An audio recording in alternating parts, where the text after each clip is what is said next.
Hello everybody, it's your boy K10 here, coming at you with another episode of the Overkill Podcast. We're on episode 110, and I'm here with my co-host Meta Knight. What's up? And this will be the finale episode, the final episode of the pod. It's been a great time. We've had a great 2-year run. And yeah, we're ready to move on to other things, but it's been fun, so... Yeah, I feel pretty good about it. You know, we really gave it a good shot. 2 years is not a, insignificant amount of time.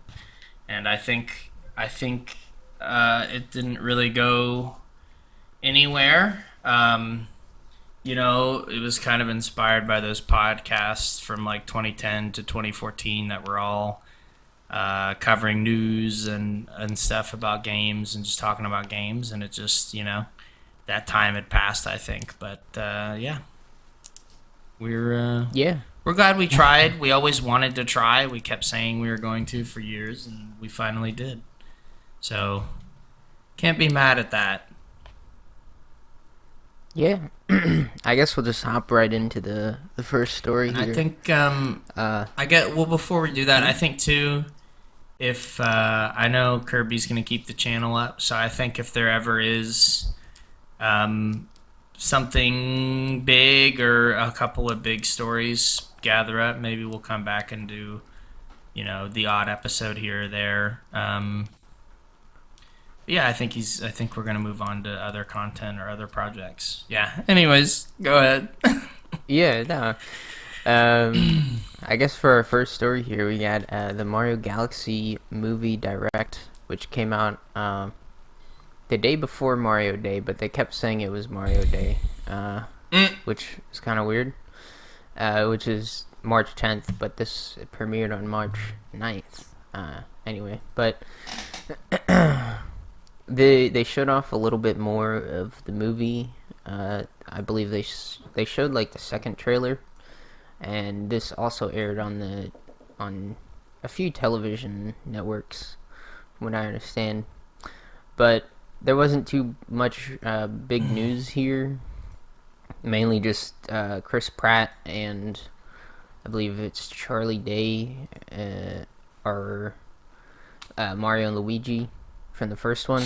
Jack Black is still Bowser.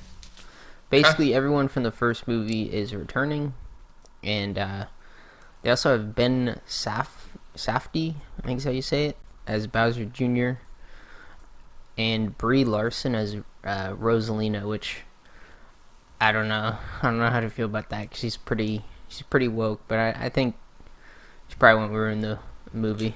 Yeah, I don't think I think it might make sense. I don't know if you've seen the trailer, right? Because Rosalina's kind of smug in it, so it's not super surprising. She stops the big robot or whatever, and has this big smug look. So it's probably a good role for her, actually. Yeah, it'll be interesting. But yeah, and they said he was a big fan of Mario, but they got Donald Glover as Yoshi, which I don't know. I didn't expect that, but that's a wild, cool, random pick. But yeah, I guess I could see it. I'm sure he's a fan. Yeah, and then also, apparently, I think for the next 30 days until the movie releases, plus 10 days after, you can log into the Nintendo Today app and get basically a little collectible card, digital card, and there are 40 of them to collect, which is pretty cool, I guess, if you're into that. You can also get a Mario Galaxy screensaver for your phone if you care for that. But yeah, I don't know. Other than that, there wasn't too much. I think we also did get a little bit more of. They showed off a second trailer for Yoshi and the Mysterious Book, which is a Switch 2 exclusive. Okay. And it's basically another Yoshi story kind of game. Oh, yes. Or Yoshi's Island kind of game where it's it seems to be like 2D, uh, and in this kind of like drawn sort of art style, very like arts and crafty. But yeah, other than that, you know. Yeah. Well, as far as the Mario movie is concerned, I think it looks better than the first one in a lot of ways, as far as like just being kind of funny. Yeah, Uh, and maybe a lot more action than the first one. I can't really tell, but I think it'll be interesting because it's just a mishmash of, the galaxy, planets, and worlds. So I think it'll be a little bit more all over the place. yeah, And then, of course, the yep, Yoshi's game just looks like another, you know, one of those yeah. Yoshi's Yarn games, just reskinned. I did want to say too, they did show off that Wart is gonna be in the game, which is a character from Mario Brothers 3. So they are like implementing elements from the classic games as well as Galaxy. So they're kind of like mishmashing ideas from all the games. I mean, Mario's never had a complex story, so it's probably gonna be a fine movie. I think me and Meta are gonna see it. So Yeah, for sure. Definitely. yeah, I might. I don't know. I might check out this Yoshi's game. To be honest, I haven't. The last Yoshi game I played, I think, was the one that we had on the DS. That was the remake of the original's Yoshi Island. Yes, which I liked a lot, but yeah, it's kind of a. I guess that was a good game to start with, actually, like start on, but I don't think we've ever played Yeah. any of the yarns or anything, right? No, we never have. I think I maybe played like the demo back in like 2015 for the. It was the one that was on the Wii U. I think it was Woolly World. Mm. But other than that, yeah, I haven't played any like the new Yoshi games. Very fair.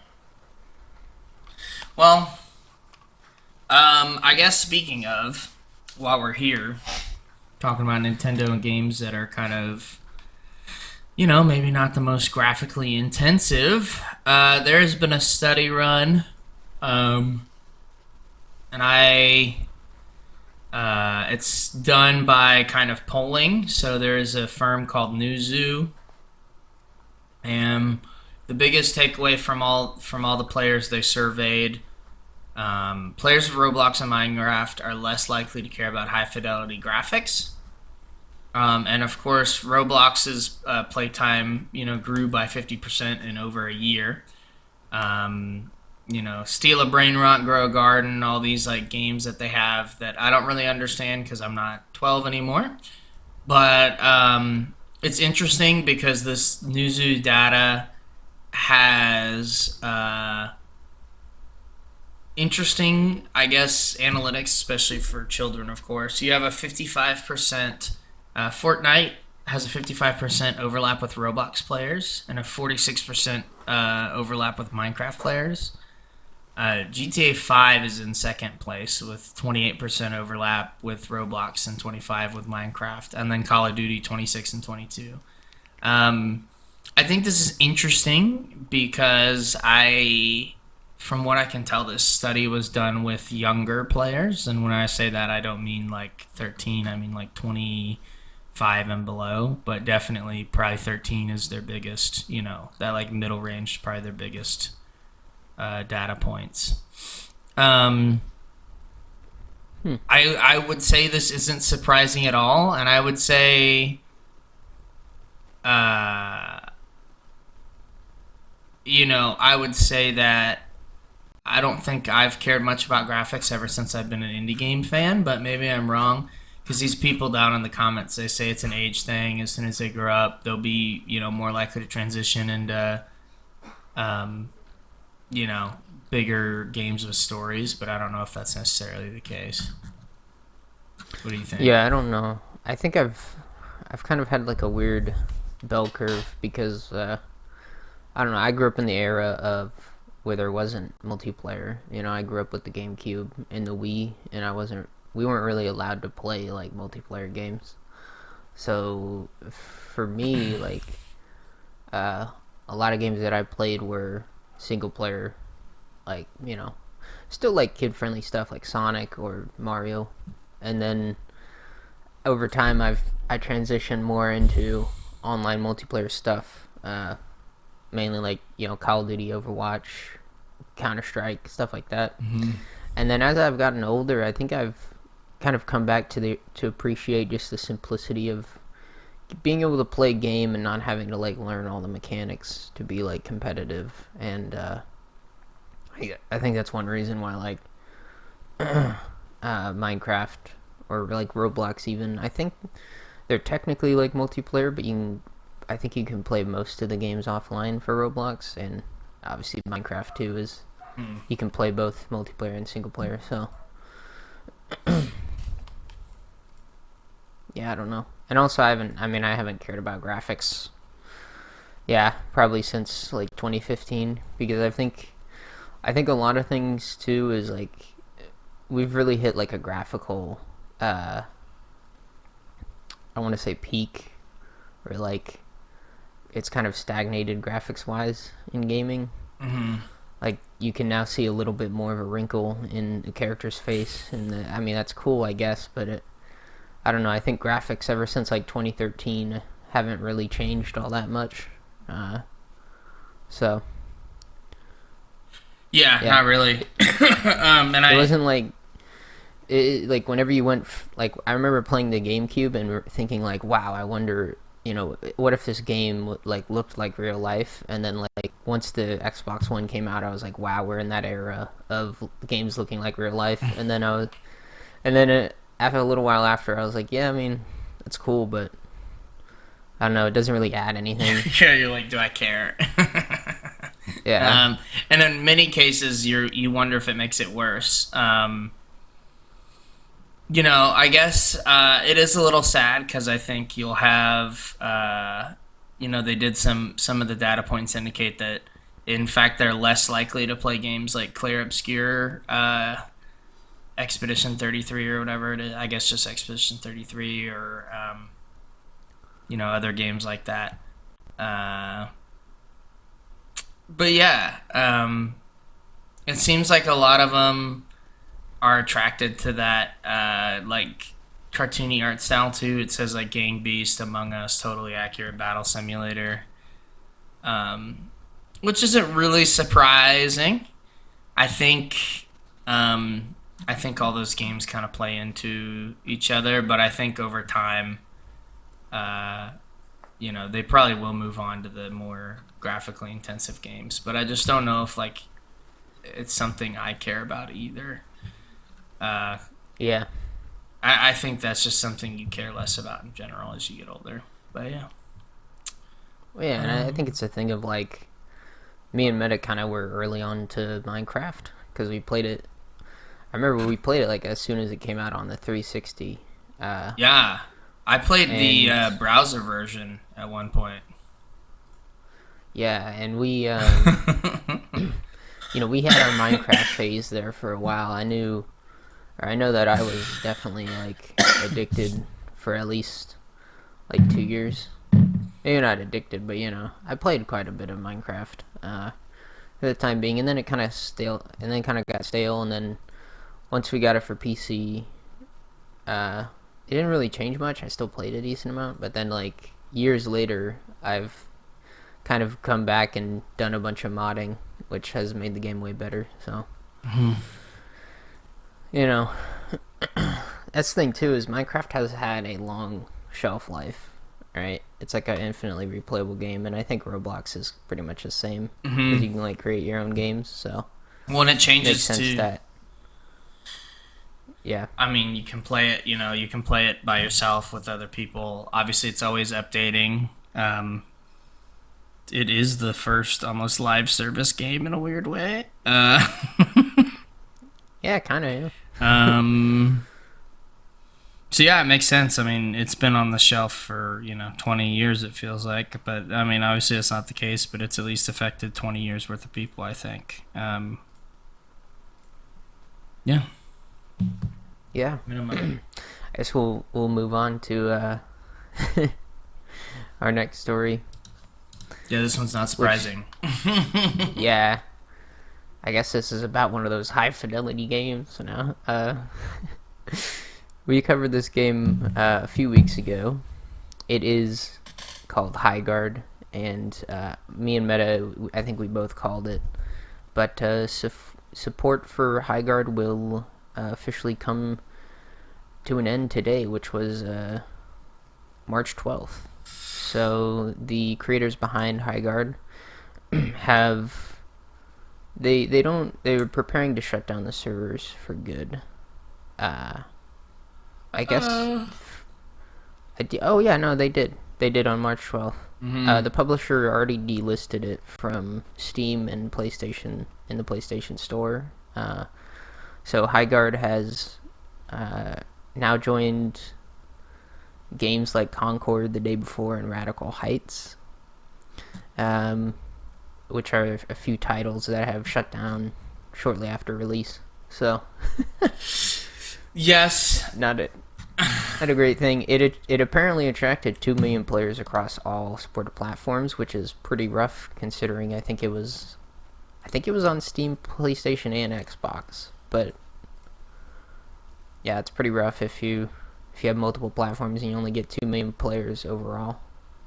Yeah, not like on one time, but just overall, that's rough. I think I don't think it's super surprising. We kind of called, a couple months maybe, and I guess what had happened is there's a bunch of, I don't know if you know this, but there's a bunch of funding from Tencent that was kind of hidden from the public, or they tried to, not mention it, but Tencent essentially was funding this project almost, at least half of it.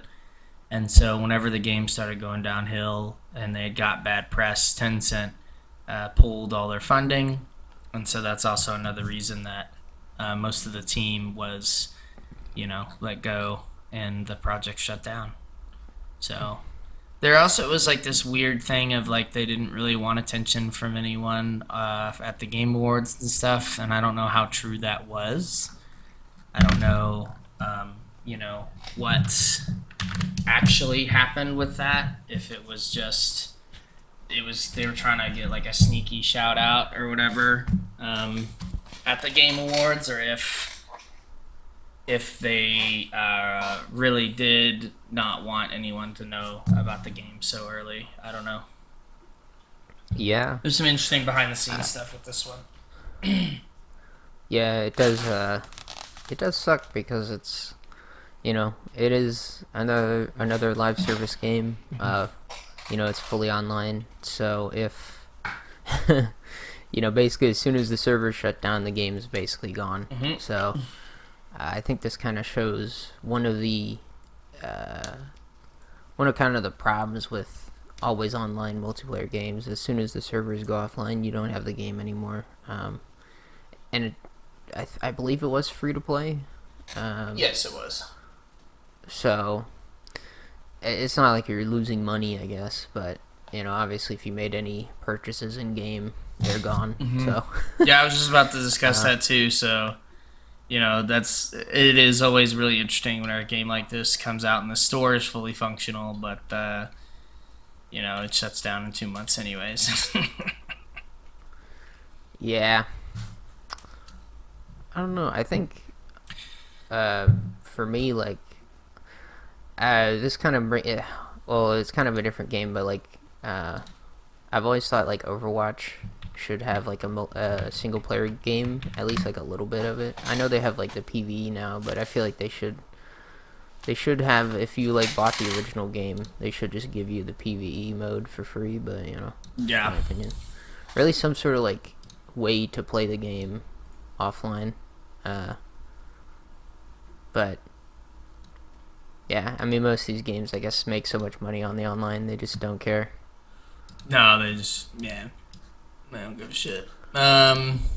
if you're one of the successful ones, you make bank. I guess too. There's an Yeah. interesting question of a game like Marathon, which is a $40 game. I don't think they would shut it down quite the same way. I think it'd go free to play and then they would shut it down. But it'll be interesting to see what happens with that project too. Yeah, I haven't. I've heard of Marathon. People at like work have talked about it. I just haven't seen it. It's, from what I understand, it's basically like more competitive Arc Raiders, which I haven't even played Arc Raiders, so I don't really care. Yeah. It's pretty much it. Yeah, to me it looks like Apex and like Titanfall had a baby, which I believe it's made by the Titanfall or no? Yeah. It's made by the Bungie? Yeah, it's made by Bungie. So, yeah, I don't know. I don't know about that, brother.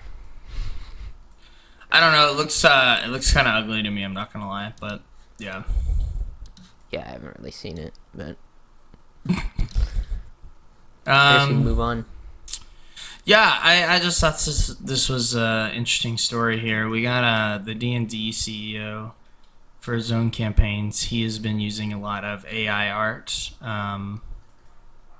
but he has come out and said, you know, that he doesn't want to implement it in Magic the Gathering or in D&D, and that's because people will notice and they will be disappointed by it. A lot like, I think, COD. COD has done so in their art, and I think a lot of people just don't care anymore about COD, so that's fine. But a lot of the people that are really dedicated to things like D&D and Magic, they would definitely quit over AI art, because half the fun, or half of them really, really like the art. So, but yeah, I guess the CEO, he generates a lot of animation, images, sound effects, voice cloning, etc., etc. So, I guess he's a huge fan, but he's gonna keep it out of the franchises because people don't want it, and it would probably be pretty bad for the series. That's pretty based. Yeah, it's pretty base. He does say he's a little cheeky about it because he does say you either accept that and you figure out how to work with it. He's talking about AI, or you don't accept that, and I think it's probably going to be an even bigger negative because he kind of mentioned things like He said people were writing about the demise of music back in 2000 with the rise of Napster, and I think the last I heard, the music industry is more profitable than ever.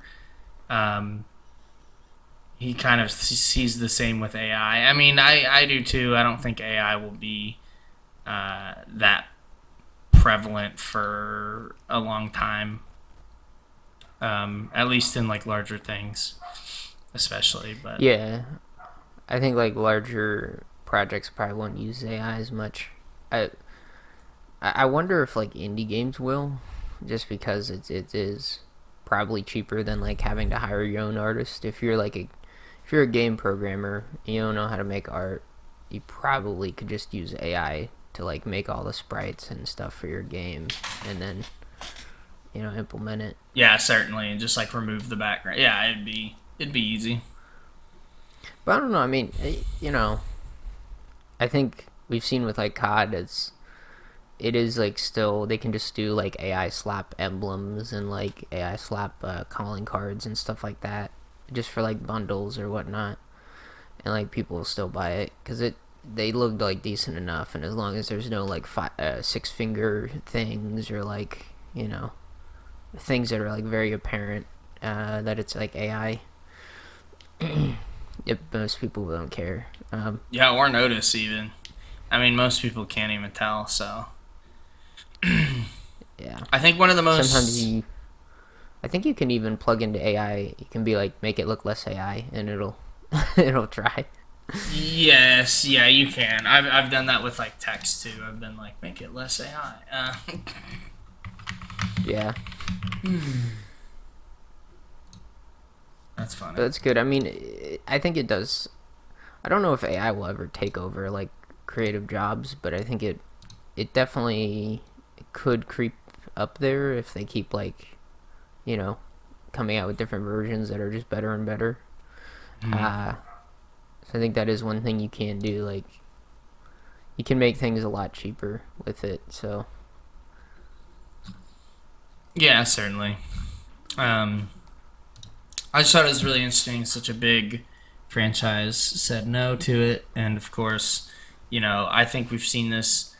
They do mention the like NFTs in mainstream games that people don't want that, and I think that's pretty clear. yeah, I think even COD has paid a little bit of a price for AI art, but it's just they're so big you can't tell from the outside. I mean, yeah. But also COD bros probably don't care, so it's a different audience. And they've been using the same engine, making the same game over and over again. I think it hasn't affected them until this year, but yeah, I'm sure it won't matter whenever Modern Warfare 4 is revealed and people soy out because it's Modern Warfare. So Yep. Someone's not bitter. no, I get angry because it's like, bro, how can you like absolutely hate all the Black Ops series, even though in my opinion they've been like the better games. Honestly, like even the newer ones I think are better than the Modern Warfare series, but like every time Modern Warfare comes out, it like always sells great. Besides, like, Modern Warfare 3 was the only one, but it came out right after 2, the new one, Yes. I'm talking about the new Modern Warfare, obviously. So like every time it's revealed, people always just soy out and buy it. So I mean, fair. I don't know what it is. I guess people are just so nostalgic about the original second game. So yeah. Yeah. Pretty much. Or COD 4, right? A lot of people consider that part of the Modern Warfare. Yeah, that too. Yeah, no, I get what you're saying. That spiraled. Yeah, fair. It did. I guess to digress from that, a new game came out. I believe it was 2 days ago. It is Nintendo Switch 2 Pokemon Poketopia came out. And I have, we've seen a lot of the gameplay trailers for it. And our boy Arlo did a little review. And I just watched his video real quick. He's very positive about the game, which he's pretty positive about like most Nintendo things. He'll criticize here and there. But this game he was actually really positive about, which is, I don't know, it's kind of surprising to me. Just because I kind of expected this to be a slop game because it's Pokemon. And I haven't played it yet. Yeah, I haven't played it yet. I don't care for Pokemon. It's basically Pokemon meets like Stardew Valley, Animal Crossing, kind of that sort of thing. Yeah, it seems to be very popular. It seems to be doing well as far as like it's sold out at most retailers in person, even though it's the game key card, which I'm very sad about. I have to be honest. The game key card versions have sold out everywhere they were available, and yeah, I mean, people love Pokemon, and then they see a game that is basically, Pokemon, Animal Crossing, or Stardew, and they got to do it. The menu looks just straight out of Animal Crossing, by the way. The inventory. Oh, yeah. Yeah, I know. I saw him open up the menu, and I was like, wait a minute. This looks familiar. I will say one thing, too. Yeah, this is the first, like you were saying with the key card, this is, I believe, the first Nintendo game that has been on a key card. Yes. Sucks. I don't know if this is just kind of them experimenting, seeing, okay, well, we haven't released any games on the key card. People were pretty angry about that. I wonder if we can just do this one. and kind of like test the water to see if people will still buy it if it's on keycard. And I mean, listen, Pokemon fans are, they're like a different breed of people, bro, because they'll like soy out and buy anything. They will. They are. It's. I think it's partially because they're at the intersection of like Nintendo fans and, like a game that has highly likable characters. It's kind of like if Blizzard were to have like a true cult following them around. The characters of Pokemon, everyone is attached to, and then, of course, they're Nintendo fans, so they're absolutely psychotic about every game that comes out. And I'm just gonna be, to be honest with you, this game it looks enjoyable to play, but I feel like from what I've seen online, it's mostly people that are very, very like attached to these Pokemon. I would be curious to see some opinions on people that have never played Pokemon or like are not attached to Pokemon, what they think. Yeah. You know what I mean? Yeah. I kind of, I don't know if I want to get this game, but because I'm kind of perplexed on it. Because to me, it's like I already have Animal Crossing, I already have Stardew. And those games I still play here and there. So it's, I don't know. And I'm not attached to Pokemon at all. Like, I don't care. I think it's interesting that you basically have to like water these bushes, and depending on where you basically, if you make 4 bushes in like a small area, you create like a little biome that Pokemon can spawn in. And then the Pokemon that you've collected already will like stand by them, basically telling you, hey, there's a Pokemon here. And you basically go up and hit A on the bush, and it looks like, it depending on the region, you get like a different Pokemon. So like water will give you War Turtle, for instance, or like if you're by the sea, you'll get like Magikarp or something. So they're like depending on even the different waters. Like there's seawater and there's I guess like ponds and rivers and stuff. So there's like different biome dependent Pokemon. Yes. Kind of how it's always been, but it's just in like a different like Animal Crossing style thing. It's definitely interesting. I mean, I'm seeing a lot of people compare it to Dragon Quest Builders, which probably is actually closer to that. Overall, yeah. I will say I do wonder, and this is completely random, I do wonder if at some point Animal Crossing will ever move to this like 3D camera angle. I hope not, but this adds a lot of questions to me. I guess, I don't know, it looks like a really just slow game, and I think people like it because it has Pokemon in it, but maybe that's a hot take. Yeah. Well, I always thought Animal Crossing could do like a 3D camera, but like you can move it only in like the 4 cardinal directions. Just so like you can get a different angle for your island. Yeah. Or like, whatever the next game's gonna be. I hope they go back to the little town, but I don't know. Yeah, and there is a little bit of a story with this. With this game is like, there were humans here before, but you don't look like the humans that were here before. And there's like destroyed buildings that I'm assuming they kind of want you to like rebuild. Mm-hmm. So like the humans were wiped out, and now there's Pokemon. And basically, I think you want to collect different ones so that way they give you their different abilities.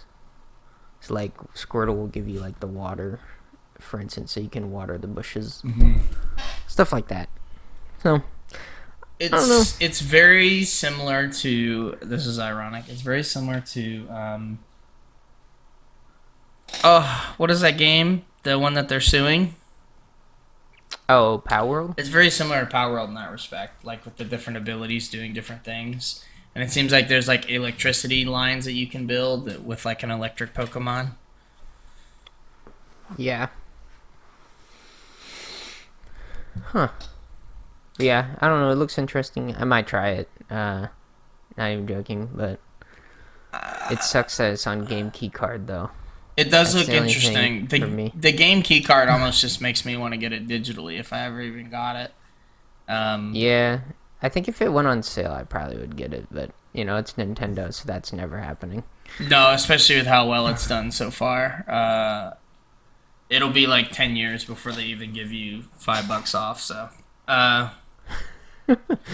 yeah. Anyways, It is a game I'd probably like to play too if you got it. But yeah, we'll test it out eventually, I'm sure. Moving on to a game that we do play quite a bit with the boys, Overwatch. Get a yawn in there, boy. Jeff Kaplan did a 5-hour podcast with Lex Friedman. And it was interesting because at some point during Overwatch 1's development, he was pulled into a CFO office and he was basically told, you need to generate X amount of dollars, and if you don't, we will lay off 1,000 people and it's all your fault. Which is interesting, I think. I guess... and that was kind of his first moment where he was, kind of done with Blizzard overall. But it also does explain the changes in Overwatch 2, I think, quite a bit. And I think it does explain his newest game, which is a... kind of like a medieval, like third-person battler game, which is interesting. I don't know too much about it. I don't know if it's online or single player or what, but yeah. Yeah, that does make a lot of sense, especially like whenever Overwatch 2 first came out with all the monetization, and how aggressive everything was. Yeah, man, that's really dumb. That they basically like threaten him in that way, like. Yeah. And in the podcast, he goes into like how he felt like he had kind of complete control over the direction of Overwatch, and that they were really listening to the community, and that after that moment, he kind of realized that maybe he didn't have as much creative freedom as he thought, and that really killed his spirit for the game. So. Yeah. Yeah. Yeah. I think this is kind of one reason why a lot of people don't like AAA games, because the money, speaks more to the investors. Yeah. It takes the direction of the game. Yeah. And the creativity and fun get pushed to the side sometimes for that as well, I think. Yeah. To be honest, I think like most of the like Overwatch 2 characters, especially like the ones that first came out with the whole transition, they in my opinion, they're some of the most boring and worst characters they came out with. Oh, certainly. They can also do everything and anything. I think like characters like Kiriko, she was really hated. I don't know how much you know about this, but because she was kind of the advertising for Overwatch 2, she was really hated by a lot of people. But something interesting I think you see in her kit is that she kind of does a little bit of everything. She does damage, she heals, she can move, right? And then you have characters like Ramatra, who is like a tank, but he also does a lot of like DPS as well. And I think you're seeing like this blending of roles that's also really boring, and you get that in Overwatch 2 a lot. One, because I think they're running out of ideas, but two, I think it makes characters more likable by more people and more likely to buy skins. But maybe that's just being cynical. Yeah. Or like that, I've noticed too, like that new Mizuki character. His ultimate is basically, I put a big wall and heal within big area, and it's just like a big area where you can't shoot through. If you go in, you can shoot at the enemies, but they can just walk outside of it, and then they're protected again. It's like an absolutely it's super annoying as an ability. I'm honestly surprised that it even got into the game. Yeah. I feel like they could change it to something. Like, I don't think it's broken. Like, just because it's an ultimate and it takes quite a long time to charge, it's not really that broken. I mean, even compared to like other support ults, it's really not that bad. I just think it's an annoying thing. Yeah, I think they are kind of like running out of ideas in a lot of ways. I think it's comparable to like League, where basically like every new character has something that's just super disgusting, and like all their abilities now are like super complex. So like, even like just Jetpack Cat, for example, like I was playing him for a while and I was like, I didn't even know like how to do healing very well on him, because a lot of his abilities are just super, they're not complex, but there's a ton of them, and I don't know, I feel like the game doesn't explain how to play some of the characters very well. Yeah, no, not at all. And I think too, I think you see a lot of like power creep as far as his range is so big on his ult. I guess Zenyatta's is a different ult entirely, so maybe the range doesn't have to be buffed. But I think you just see a lot of like more and more complex crap too. A lot of people suck at Jetpack Cat. They really should do like single player stories like they were promising, because I think it would have been good. One, to let you learn the character, but two, I think it just would have been just wise with how complex they're getting. Yeah. Yeah.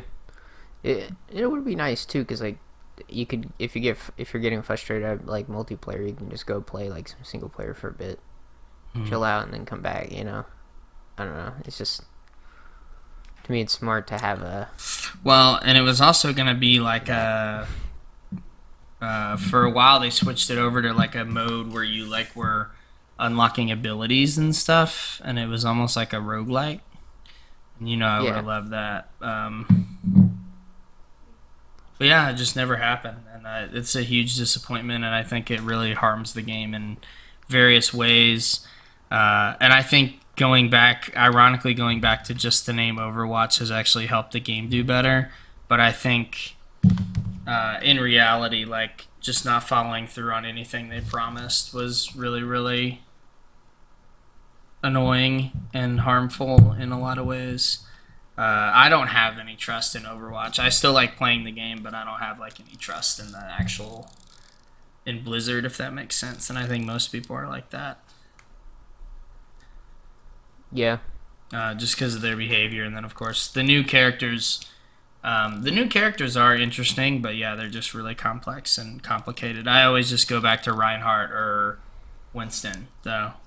Yeah, for me, like I try to play like new characters, but then I start losing. I'm just like, alright, I'm going back to Lucio, bro. Yeah, pretty much. You're like, fuck this.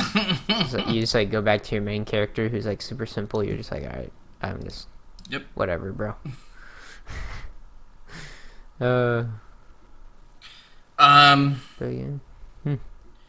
Well, folks.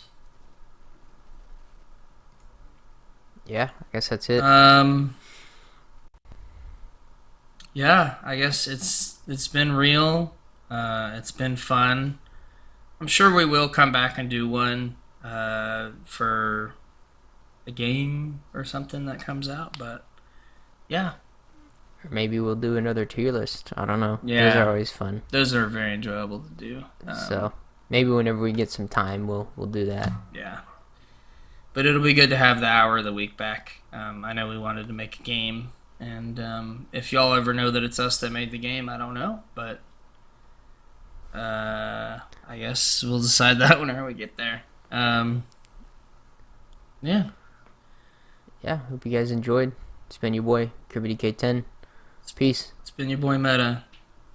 Take it easy, y'all.